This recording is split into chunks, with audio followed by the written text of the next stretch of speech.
So let's dive right into why business planning is such an important aspect of running any kind of venture.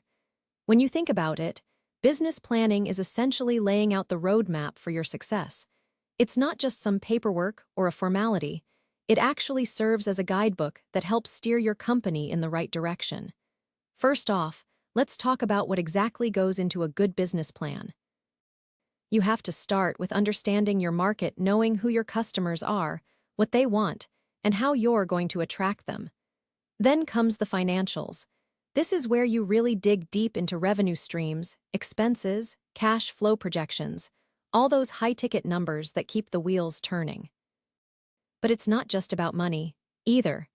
A solid business plan also covers your strategy for growth, how you're going to scale up, what new markets or products you might want to explore in the future. And don't forget about risks.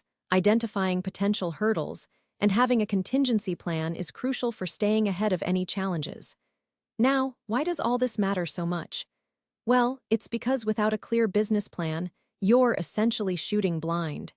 You won't know where you're headed or how to get there. It's like trying to navigate through a dense forest with no map. You might end up in the right place eventually, but probably not as efficiently as if you had guidance. Moreover, having a well-crafted plan is invaluable when it comes time for funding. Investors and lenders want to see that you have thought this thing through thoroughly. They're looking for someone who knows what they're doing and can articulate their vision clearly. So there you have it. Business planning isn't just some formality or administrative task. It's a crucial tool that helps you understand your market, set clear goals, anticipate challenges, and secure funding when needed.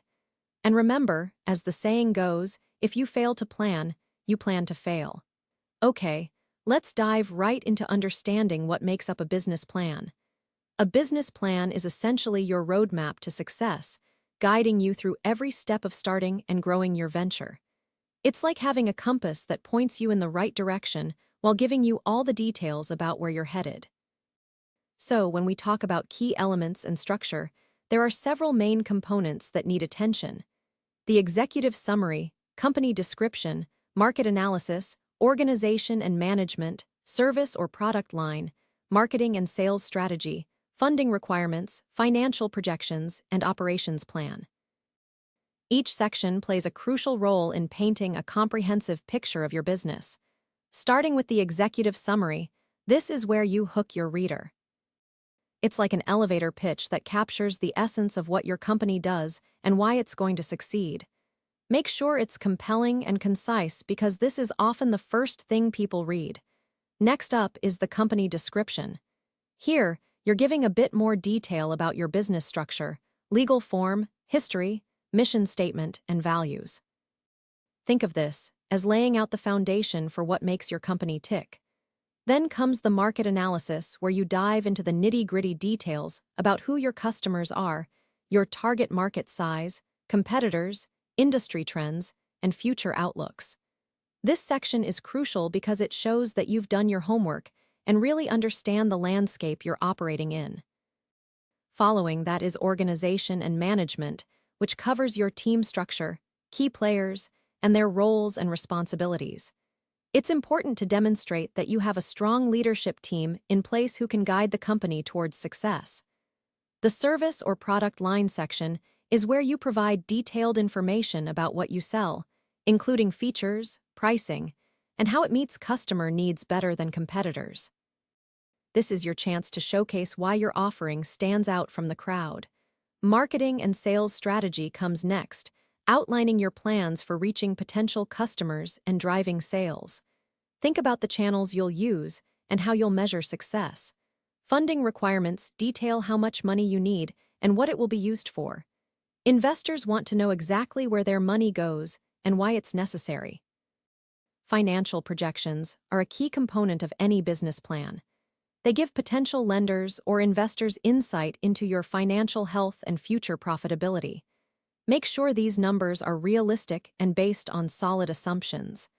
Lastly, the operations plan covers day-to-day activities, facilities, suppliers, and how everything comes together to create your product or service efficiently.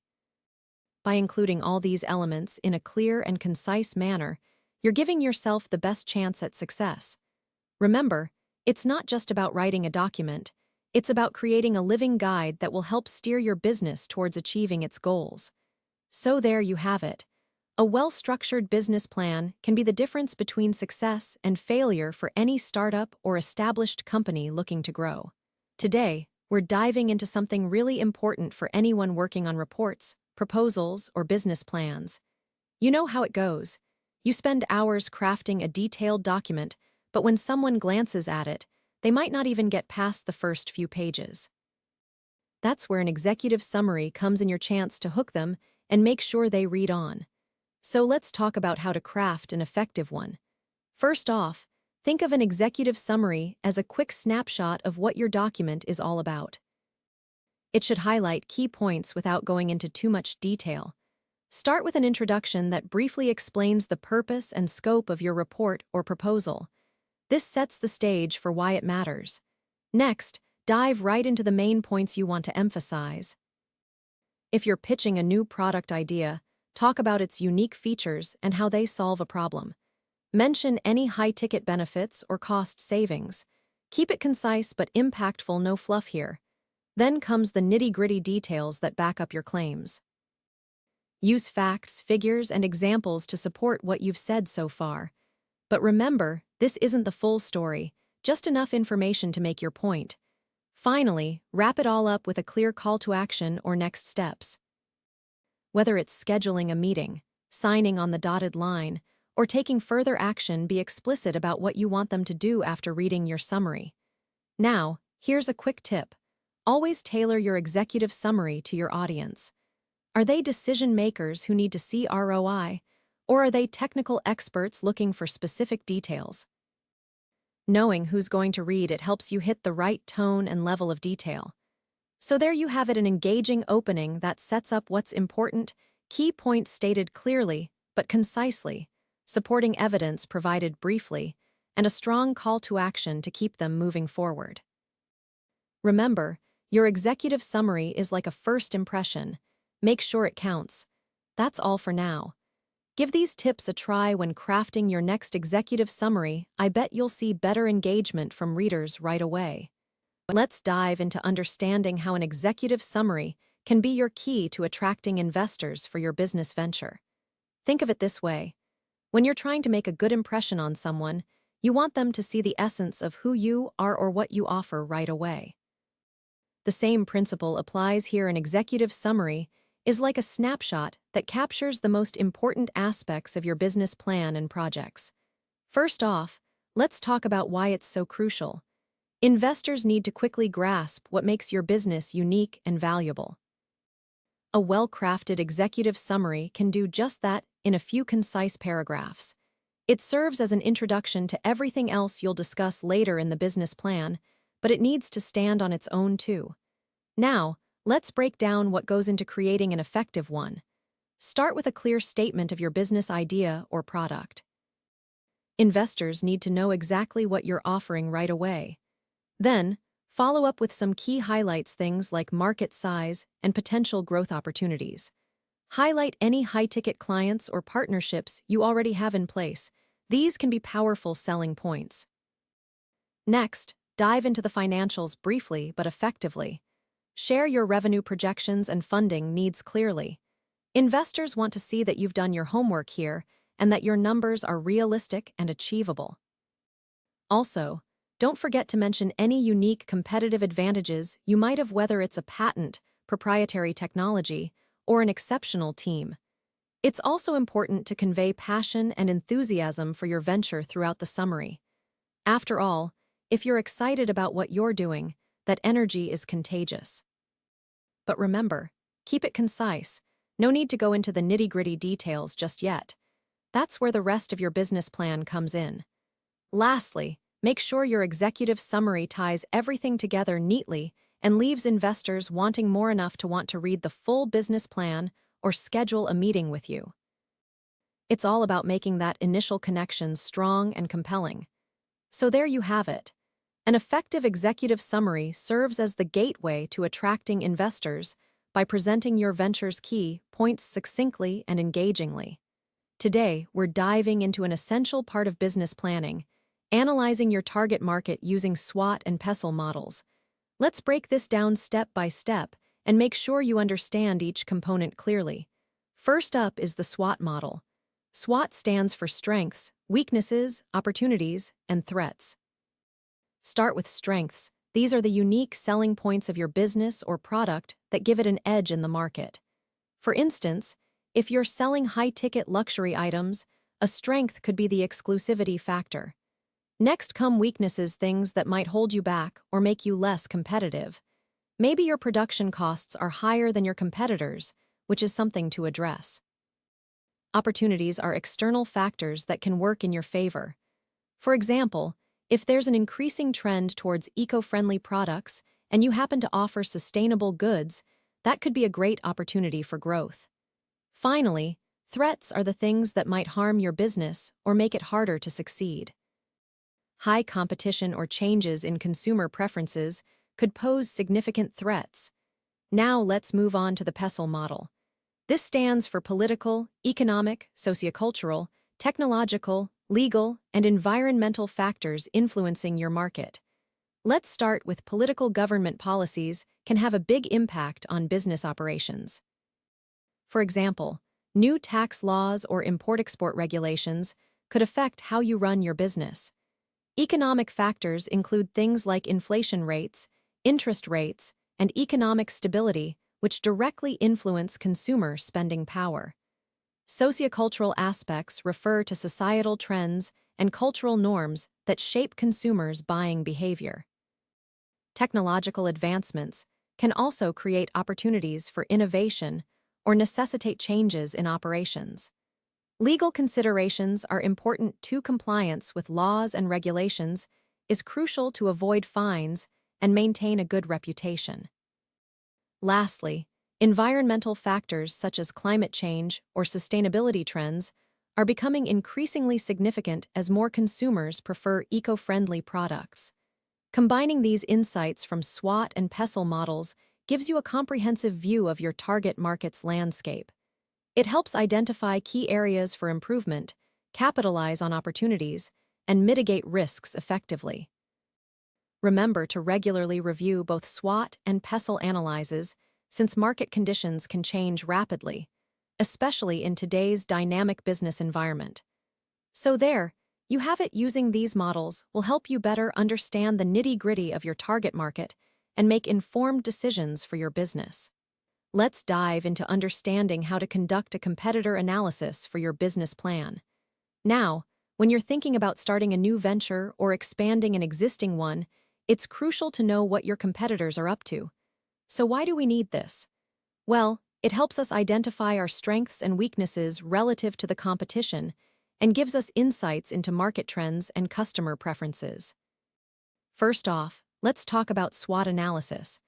This is a fundamental tool that examines your competitors' strengths, weaknesses, opportunities, and threats. By doing this, you can see what makes them successful and where they might be falling short. For instance, if their prices are too high or their service is slow, those could be weaknesses you can capitalize on. Next up is the BCG matrix, which stands for Boston Consulting Group Matrix. This helps categorize your competitors based on market growth rate and relative competitive position.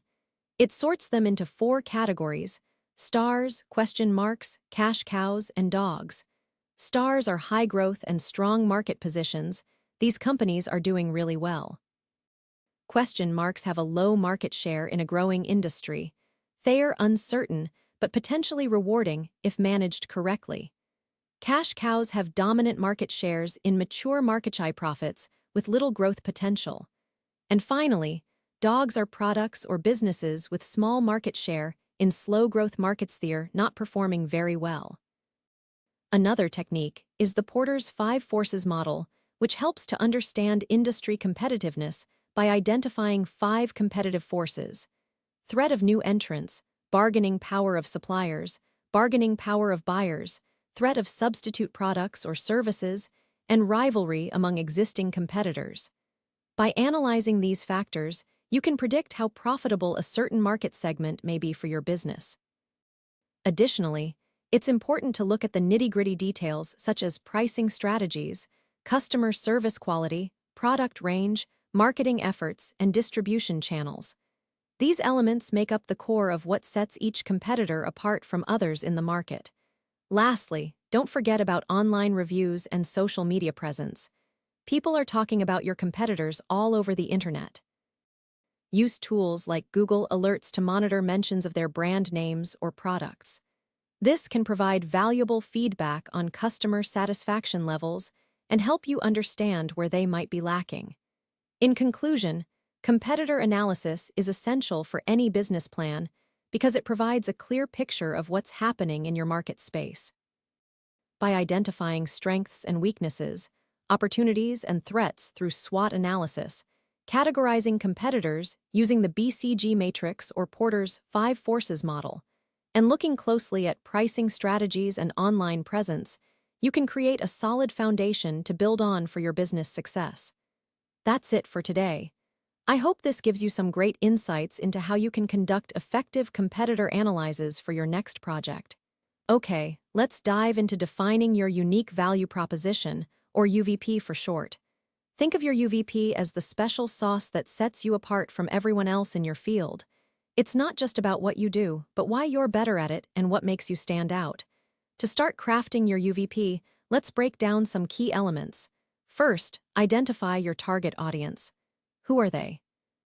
What are their pain points or desires? Understanding this will help shape how you position yourself.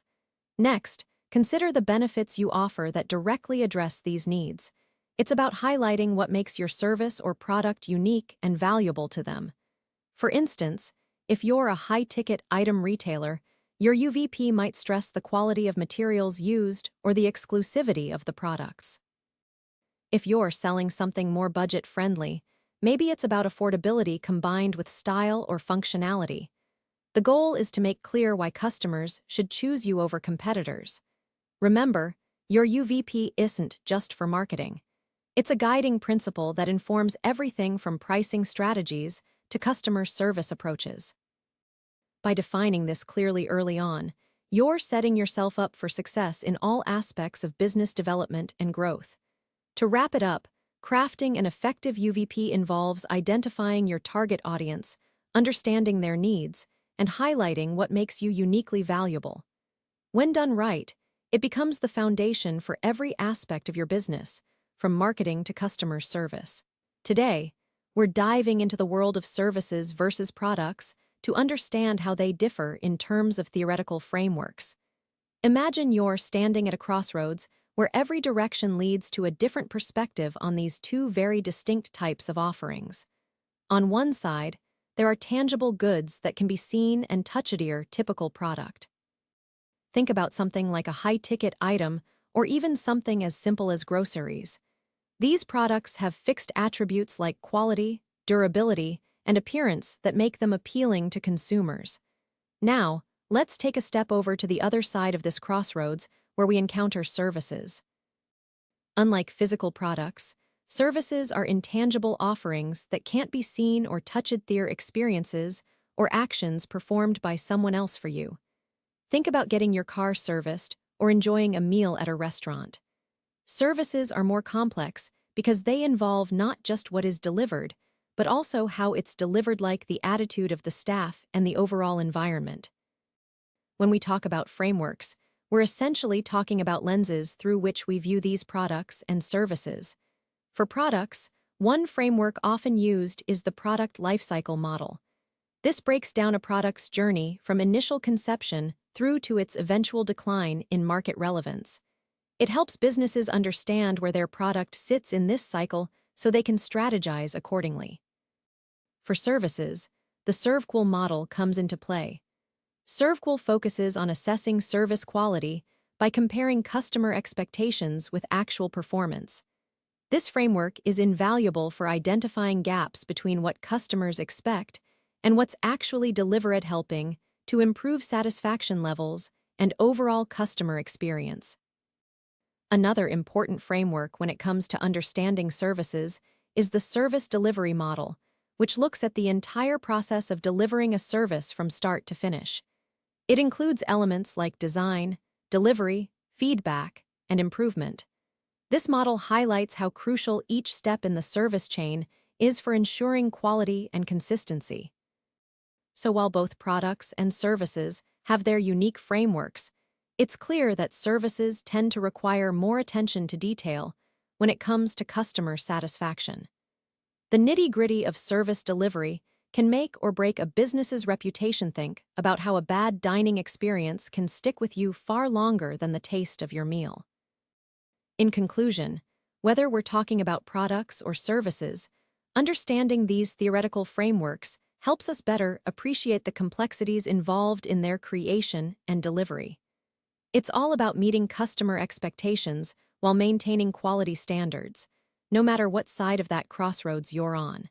Today, we're diving into the exciting world of market segmentation and positioning strategies. It's all about understanding your customers better and figuring out how to stand out in a crowded marketplace. So let's get started. First things first, what is market segmentation?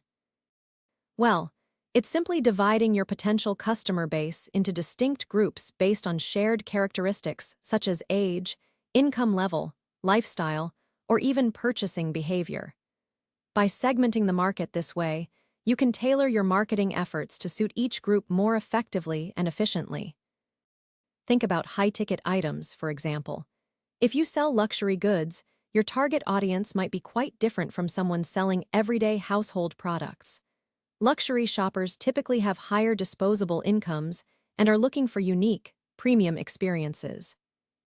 Understanding these nuances helps you craft messages that resonate with them. Now let's talk positioning strategies. Positioning is all about how a brand or product is perceived by consumers relative to the competition. It's not just about what your product does, it's also about why customers should choose yours over others. For instance, if you run an eco-friendly clothing line, positioning yourself as environmentally conscious and sustainable can attract customers who prioritize green living. When developing these strategies, consider using tools like SWOT analysis to identify strengths, weaknesses, opportunities, and threats in your market space. This will help you understand where you stand compared to competitors and pinpoint areas for improvement or differentiation. Another key aspect is creating a compelling value proposition that clearly communicates what makes your product unique and valuable to the customer. Whether it's superior quality, innovative features, or exceptional customer service, make sure this message resonates with your target segment. So, as we wrap up today's lesson on market segmentation and positioning strategies, remember that understanding your customers deeply and knowing how you stack up against competitors is crucial for success in any business. By tailoring your approach to specific segments and clearly defining your unique selling points, you can create marketing messages that really connect with consumers and help you stand out from the crowd. That's all for today. Thanks for joining me, and I hope you found this discussion helpful. Let's dive into pricing strategies in business planning today. Pricing is one of those critical components that can make or break your product's success. To start off, let's talk about cost-plus pricing. This method involves adding a markup to the total cost of producing your product. It's simple and straightforward, but doesn't take market dynamics into account. Next up is value-based pricing. With this approach, you set prices based on what customers are willing to pay for your product or service. By understanding customer needs and preferences, you can position yourself as offering high-ticket items that justify a higher price tag. Then there's competition-based pricing. Here, you look at similar products offered by competitors and adjust your price accordingly. This could mean matching their prices or setting yours slightly lower to attract customers looking for the best deal. Don't forget about dynamic pricing either. Many businesses use this strategy now, especially in retail and hospitality industries. With dynamic pricing, you change your product's price based on demand, seasonality, or even time of day. This approach can help maximize profits during peak times and stay competitive when demand is lower. Lastly, let's talk about penetration pricing. This involves setting a low initial price to attract customers quickly. It works great for startups trying to build a customer base fast. However, it requires careful planning because you might need to adjust prices later on as the market stabilizes. Remember, there's no one-size-fits-all approach when it comes to pricing strategies. The key is to understand your business model and target audience well. Experiment with different methods until you find what works best for your specific situation. Let's dive into understanding production methods and logistics theories today. This is crucial for anyone involved in business operations because it helps us streamline processes and boost efficiency. First off, we'll look at different types of production methods, including mass production, lean production, agile manufacturing, and just-in-time delivery systems. Mass production involves making large quantities of identical products quickly and efficiently using assembly lines. It's a tried-and-true method, but can lead to waste if not managed properly. Lean production focuses on eliminating waste through continuous improvement techniques like Kaizen and Six Sigma. This approach ensures that every step in the process adds value, reducing unnecessary work. Agile manufacturing allows companies to respond swiftly to changing demands by producing small batches of products. It's particularly useful for custom or high-ticket items where flexibility is key. Just-in-time delivery systems ensure materials arrive at exactly the right moment they're needed, minimizing inventory costs and maximizing efficiency. Now that we've covered production methods, let's delve into logistics theories.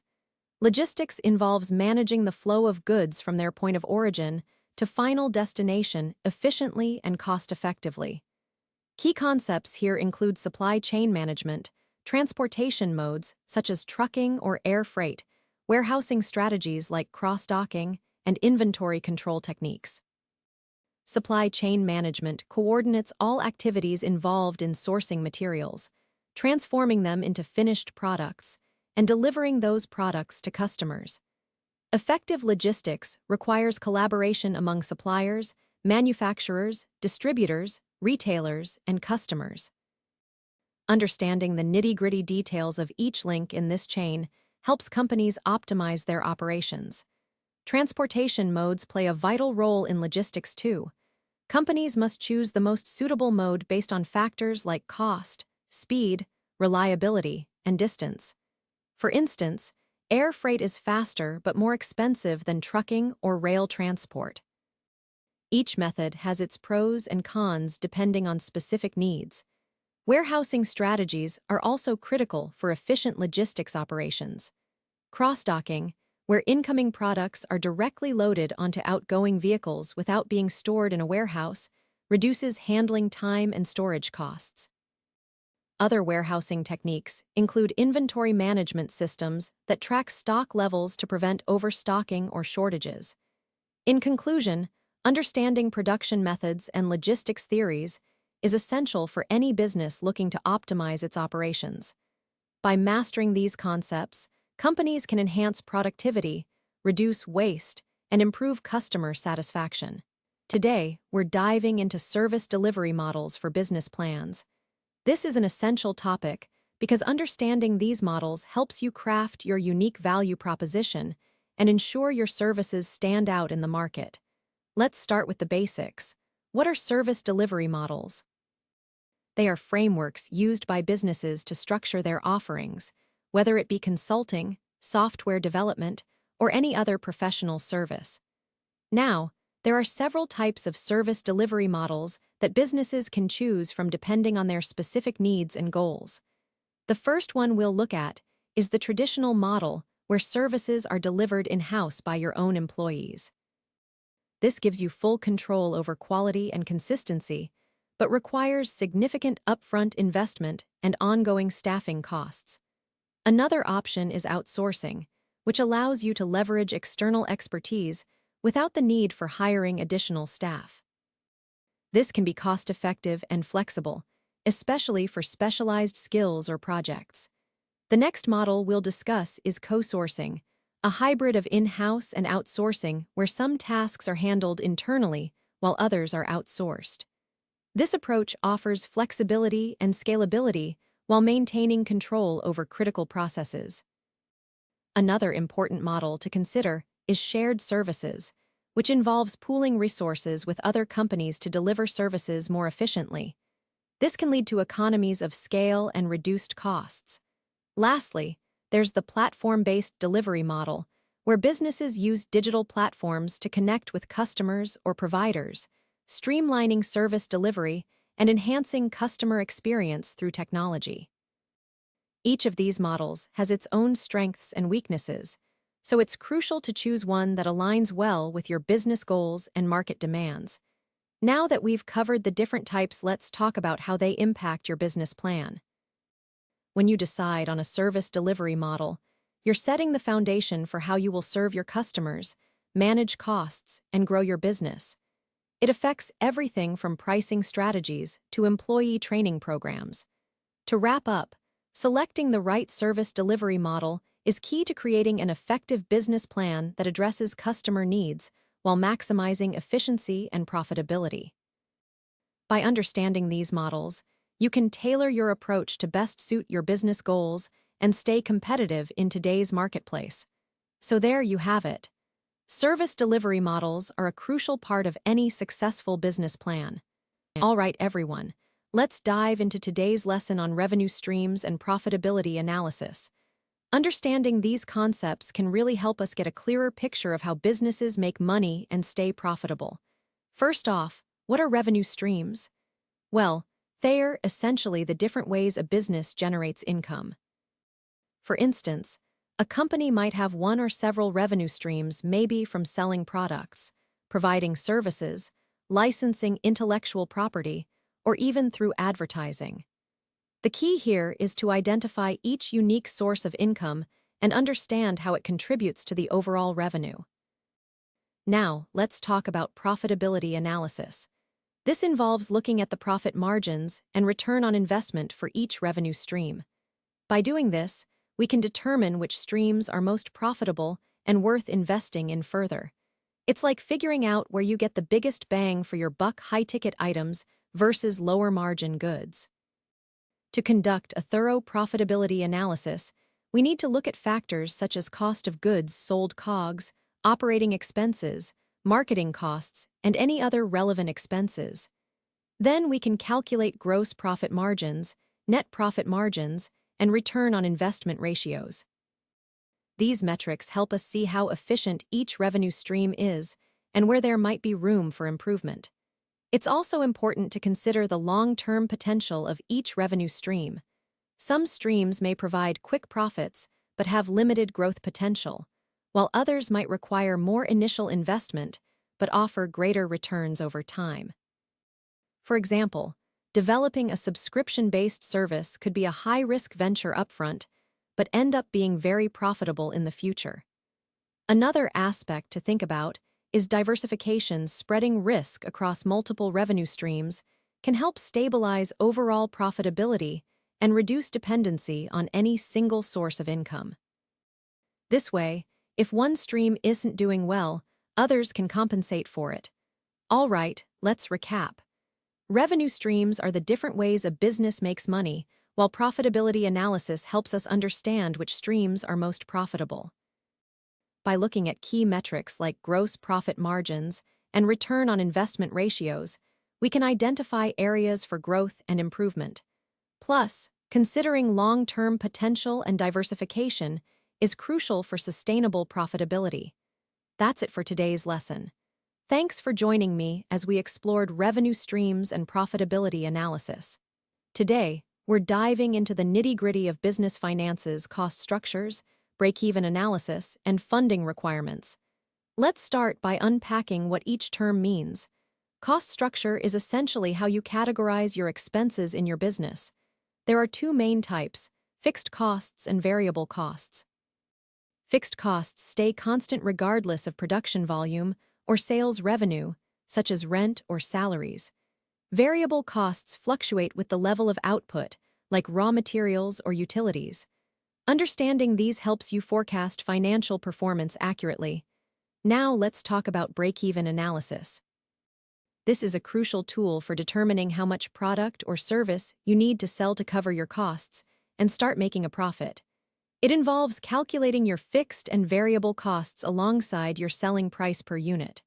The formula looks like this: break-even point fixed costs, selling price, variable cost. This gives you the minimum sales volume needed just to break even. Funding requirements come into play when you need additional capital for operations or growth beyond what you can generate through profits.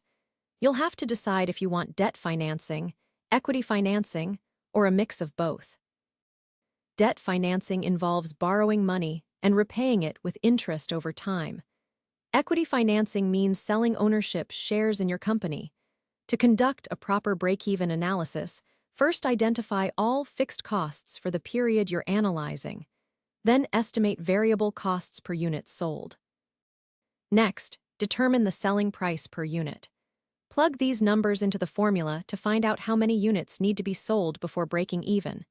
It's also wise to do sensitivity analyses by adjusting different variables like increasing cost of goods sold or lowering selling prices. This gives you a better understanding of how changes impact your break-even point. Lastly, when seeking funding, prepare a comprehensive business plan that includes detailed financial projections backed up by accurate cost structures and robust break-even analysis. This information helps potential investors understand the viability and profitability of your venture. So there you have it, an overview of key concepts in managing finances for your business. Understanding these will help you make informed decisions about pricing, production, and funding needs. Today, we're diving into an exciting topic: leadership roles and organizational structure theories. Now, you might be thinking, why is this important? Well, understanding these theories can help us better understand how organizations operate and how leadership plays a crucial role in shaping that operation. Let's start with some basic organizational structure theories. There are three main types we'll look at today: the hierarchical model, flat organization structures, and matrix structures. In a hierarchical model, you have clear lines of authority from top to bottom. It's like a pyramid where everyone knows their place and who they report to. Flat organizations, on the other hand, aim for less bureaucracy by reducing middle management roles, giving employees more autonomy and decision-making power. Then, there's matrix structures, which combine elements of both hierarchical and flat models, allowing for project-based teams while maintaining overall company hierarchy. Now, let's talk about leadership roles within these structures. In a hierarchical setup, you'll find the traditional leadership roles like CEOs, managers, supervisors, and team leaders. Each has specific responsibilities that flow from the top down. But in a flatter organization, leadership can be distributed more evenly across teams, encouraging everyone to take initiative and make decisions. Matrix structures present unique challenges for leadership as well. Here, project managers play an important role by coordinating with various departments while maintaining alignment with overall company goals. It's all about balancing these dual reporting lines effectively. Now, let's zoom in on a few key theories that influence how we view leadership within organizational structures. First up is the trait theory, which suggests leaders are born with certain traits like charisma or intelligence. Then, there's behavioral theories focusing on what leaders do rather than who they are. Transformational leadership stands out here, as it emphasizes inspiring and motivating followers to achieve goals beyond their own interests. Another important theory is situational leadership, where leadership styles vary depending on the situation and development level of employees. For example, a high-ticket project might require more directive leadership, whereas an experienced team can benefit from a supportive style. So why does all this matter? Well, understanding these theories helps us become better leaders ourselves or identify effective ones in organizations we work with. It's about knowing when to be hands-on and when to step back, depending on the structure and needs of your team. In conclusion, leadership roles and organizational structures are closely intertwined. By embracing different theories and adapting our leadership styles accordingly, we can create more dynamic, efficient teams that thrive under any circumstances. Today, we're diving into why having a strong management team is crucial for business success. Imagine your company as a ship. The management team acts as the captain and crew, steering it through rough waters and towards safe harbors. A robust leadership group ensures that all departments are aligned with the company's mission and vision. They provide direction, set goals, and monitor progress to keep everyone on track. Let's talk about how strong managers can positively impact business outcomes. Effective leaders inspire their teams, fostering a culture of innovation and continuous improvement. They also excel at problem-solving, tackling challenges head-on and finding creative solutions. By empowering employees and encouraging collaboration, management teams create an environment where high-potential ideas flourish. Another key aspect is the ability to make strategic decisions. A strong management team assesses market trends, identifies opportunities, and adjusts strategies accordingly. This agility helps businesses stay competitive in a fast-changing landscape. For example, during a recession or economic downturn, skilled managers can pivot quickly to minimize losses and maintain profitability. Moreover, managing finances effectively plays a pivotal role in business success. Strong managers oversee budgets, manage expenses, and secure funding when needed. They ensure that financial resources are allocated efficiently, supporting the growth of the company while maintaining fiscal responsibility. Leadership teams also play a significant part in talent management. Attracting top-notch professionals, retaining key employees, and nurturing future leaders within the organization are critical for long-term success. By investing in training programs and career development opportunities, managers foster loyalty and commitment among staff members. In conclusion, having a strong management team is essential for any business looking to thrive. These leaders provide vision, drive performance, make strategic decisions, manage finances wisely, and cultivate talent effectively. So remember, when building your leadership group, focus on selecting individuals who not only possess technical skills but also demonstrate the ability to inspire, innovate, and lead with confidence. Today, we're diving into the world of probability theory and how it can help us identify potential risks in our daily lives and work. Imagine you're planning an outdoor event and want to know your chances of rain on that day. Probability theory gives you the tools to estimate these kinds of risks by analyzing data and calculating likelihoods. Let's start with understanding basic probability concepts. The probability of an event happening is calculated as the number of favorable outcomes divided by the total possible outcomes. For example, if you roll a die, there's one way to get a 6 out of 6 possible outcomes. So the probability here is 1/6, or about 16.7. Now, let's talk about risk identification using these concepts. Suppose you're an investor looking at two stocks. Stock A has had steady growth, but occasionally drops sharply due to market volatility. Meanwhile, stock B has shown consistent growth without major fluctuations. To assess which stock might be riskier, we can look at historical data. We calculate the probability of each stock dropping in value over a certain period. If stock A's price dropped 23 times out of 10 observations, its drop probability is 30. For stock B, if it only dropped once out of 10, that's a drop probability of just 10. By comparing these probabilities, you can see which investment might expose you to higher risk. But remember, probability theory helps us understand likelihoods and trends. It doesn't predict exact outcomes. Another practical application is in project management. You're planning a new product launch and want to assess risks like delayed delivery or unexpected costs. Break down the process into steps and estimate probabilities for each step going wrong based on similar projects you've handled before. For example, if 20 of your past launches experienced delays due to supplier issues, there's a good chance this could happen again.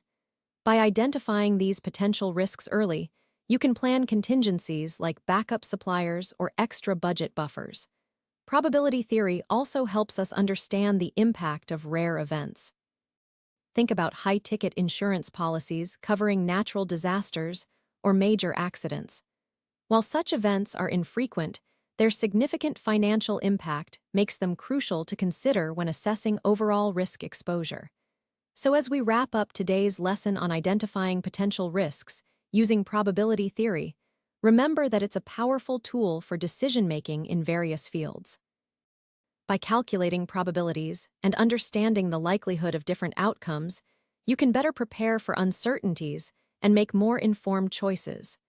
Thank you for joining me today, and I hope you're feeling equipped to apply these concepts in your own work or life situations. Let's dive into mitigation strategies based on risk analysis. Risk assessment is crucial to identifying potential threats, but it's equally important to know how we can mitigate those risks effectively. When you analyze your business or project risks, think about them in layers. Start from the top, considering high-ticket items that could significantly impact your goals, and work down to lower-risk elements. For each risk identified, assess its likelihood of occurrence and potential severity. This will help prioritize which ones need immediate action versus those that can be monitored over time. Once you have a clear picture, brainstorm mitigation strategies for each one. These might include preventive measures, such as improving processes or adding controls, or contingency plans to address risks when they do occur. Let's take an example. Suppose your team is launching a new product, and there's a risk of supply chain disruption due to global events like pandemics or natural disasters. To mitigate this, you could diversify suppliers, build up inventory reserves, or have backup production lines ready. By doing so, even if one supplier fails, others can step in quickly. Another strategy is transferring the risk through insurance policies or contracts that specify responsibilities and liabilities. For instance, if there's a legal liability risk from product defects, you might require vendors to indemnify your company against such claims. This way, you're not solely responsible for all potential damages. It's also important to monitor these risks continuously. Set up regular reviews to assess whether the mitigation strategies are effective and make adjustments as needed based on new information or changing conditions. Keeping an eye on emerging trends can help you stay ahead of potential issues before they escalate into major problems. In conclusion, by thoroughly analyzing risks and implementing targeted mitigation strategies, we can significantly reduce negative impacts on our projects and operations. Remember to always be proactive in addressing these threats and adaptable when circumstances change. Let's dive into understanding various exit options for entrepreneurs today. So when it comes to wrapping up your entrepreneurial journey, there are several ways to go about it beyond just selling your business outright or folding shop. Let's explore the different exit strategies available and see which might fit your unique situation. First off, one popular option is an initial public offering, or IPO for short. This means you're taking your company public by listing shares on a stock exchange. It can be really exciting because it offers liquidity to investors while also bringing in new capital for growth. However, going through the IPO process can be quite lengthy and costly. Another exit option is selling your business to another company or individual buyer. This could involve a merger, acquisition, or even a buy-sell agreement with partners or employees if you've been working closely together over the years. It's also worth considering passing your business on to family members or insiders who are ready to step up and take charge. There's also something called an employee stock ownership plan, or ESOP for short. With this option, the company sets aside funds to buy shares from owners and distribute them to employees. This way, you can exit while ensuring your team benefits from ongoing success. Lastly, don't forget about licensing your business idea or brand. If you've developed a unique product or service that others could run with, licensing it out might be an option worth exploring. You'd retain ownership, but earn royalties as the licensee operates under your model and trademarks. So there you have it. These are just some of the exit options entrepreneurs often consider when deciding how to move forward at the end of their business journey. Each has its pros and cons depending on factors like company size, industry, growth potential, and personal goals. Remember, choosing an exit strategy is a significant decision that requires careful planning and consideration. It's wise to seek professional advice from lawyers, accountants, and financial advisors before making any final decisions. That wraps up our discussion today. I hope you found this helpful as you think about your future plans for exiting your entrepreneurial venture. Today, we're diving deep into the world of long-term business sustainability and how strategic planning can help you achieve it. Let's imagine your business is like a marathon runner, not just sprinting for the short term, but training to win over many miles. The key to winning that race is having a solid plan in place, one that guides every step along the way. First up, we need to understand what long-term sustainability means for your specific business. It's about more than just making profits.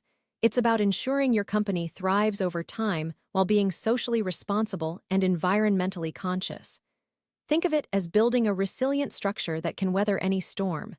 Next, let's talk about setting goals. These aren't just any goals, but long-term ones. Where do you see your business in 5 or 10 years? What milestones will help get you there? Setting these big-picture objectives gives direction and purpose to your strategic planning efforts. After defining your goals, it's time for SWOT analysis: strengths, weaknesses, opportunities, threats. This exercise helps you understand your internal capabilities versus external challenges. By identifying these factors clearly, you can adjust your strategy accordingly and capitalize on areas where you excel while mitigating risks. Now let's dive into the specifics of creating a strategic plan. Start with defining your mission and vision. What is your business all about? What do you aspire to achieve in the long run? From there, break down larger goals into actionable steps that are achievable within shorter timeframes. Think quarterly or yearly objectives that build towards those longer-term aspirations. Another crucial aspect of sustainability planning involves financial management. High-ticket investments today can secure a brighter future tomorrow. But remember, it's not just about spending big, it's also about managing cash flow efficiently and being mindful of where every dollar is going. Don't forget the nitty-gritty details, like building strong relationships with suppliers, customers, and partners. A robust network can provide support during tough times and open doors to new opportunities. Collaboration and community involvement are key components of long-term success. Lastly, always keep an eye on trends and changes in your industry. Be ready to pivot when necessary, but stay true to your core values and mission. Flexibility is important for adapting to evolving landscapes, ensuring you remain relevant and sustainable over time. In conclusion, strategic planning for long-term business sustainability involves setting clear goals, understanding your SWOT, breaking down objectives into manageable steps, managing finances wisely, fostering strong relationships, and staying agile in response to industry changes. By following these principles, you'll be well on your way to building a thriving enterprise that stands the test of time. Today, we're diving into an important topic that every business owner needs to know about: key regulations impacting businesses. Understanding these rules can make all the difference between running smoothly and facing unnecessary hurdles. Let's start with something everyone knows: taxes. Whether it's income tax, sales tax, or payroll tax, businesses have to comply with federal, state, and local tax laws.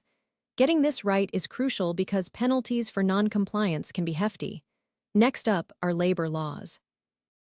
These cover everything from minimum wage requirements to overtime pay rules and workplace safety standards.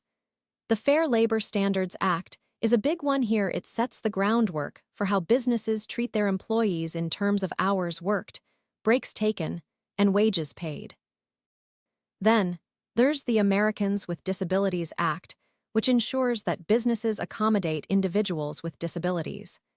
This includes providing accessible facilities and making reasonable adjustments to ensure equal opportunity employment. Environmental regulations are another area where businesses need to play by the rules. The Clean Air Act, Clean Water Act, and Resource Conservation and Recovery Act are just a few of the laws your business might have to adhere to depending on what you do. Not to be forgotten is intellectual property law. Patents, trademarks, copyrights, and trade secrets all fall under this category. Businesses need to protect their innovations and creations from being copied unfairly by competitors. Lastly, let's touch on consumer protection regulations, which aim to ensure that businesses treat customers fairly. This includes things like truth in advertising laws and product safety standards. So there you have it, a quick overview of some key regulations impacting businesses today. From taxes to labor laws, environmental rules to intellectual property rights, these are all crucial areas every business owner needs to be familiar with. Today, we're diving into an important aspect of business planning that often gets overlooked but is incredibly crucial: intellectual property rights. Intellectual property covers things like patents, trademarks, copyrights, and trade secrets. Let's explore why these rights are so vital to your business plan. First up, patents. A patent gives you exclusive rights over an invention for a limited period, usually 20 years from the filing date. This exclusivity can be game-changing if you've developed something truly innovative or unique. For example, Apple has hundreds of patents that protect their technology and design innovations. Next, trademarks. They help you distinguish your brand from others in the market by protecting logos, names, slogans, and other identifiers. Take Coca-Cola's iconic logo and Sip Happiness slogan. These are trademarked to ensure no one else can use them without permission. Trademarking is especially important if you want to build a strong brand identity. Copyrights come into play when it comes to protecting creative works like books, music, movies, and software. If your business relies on original content or designs, copyright registration ensures that others cannot claim ownership or reproduce your work without your consent. Think about all the music streaming services that rely on copyrighted songs to attract listeners. Finally, trade secrets are valuable pieces of information not known to the public that give you a competitive edge. These could be recipes, manufacturing processes, customer lists, or business strategies. Unlike patents and trademarks, which are publicly disclosed, trade secrets remain confidential and can last indefinitely as long as they're kept secret. For instance, KFC's blend of 11 herbs and spices is one such closely guarded trade secret. Now, how do these intellectual property rights fit into your business plan? Well, including them in your planning process ensures you're aware of what assets need protection from day one. It also helps investors understand the value of your IP and why it's worth investing in. For example, if you've secured patents for a new technology, that could be a strong selling point to potential backers. In conclusion, intellectual property rights are essential components of any business plan. They not only protect your innovations, but also enhance your brand recognition and competitive edge. Make sure to identify what IP assets you have early on and take the necessary steps to secure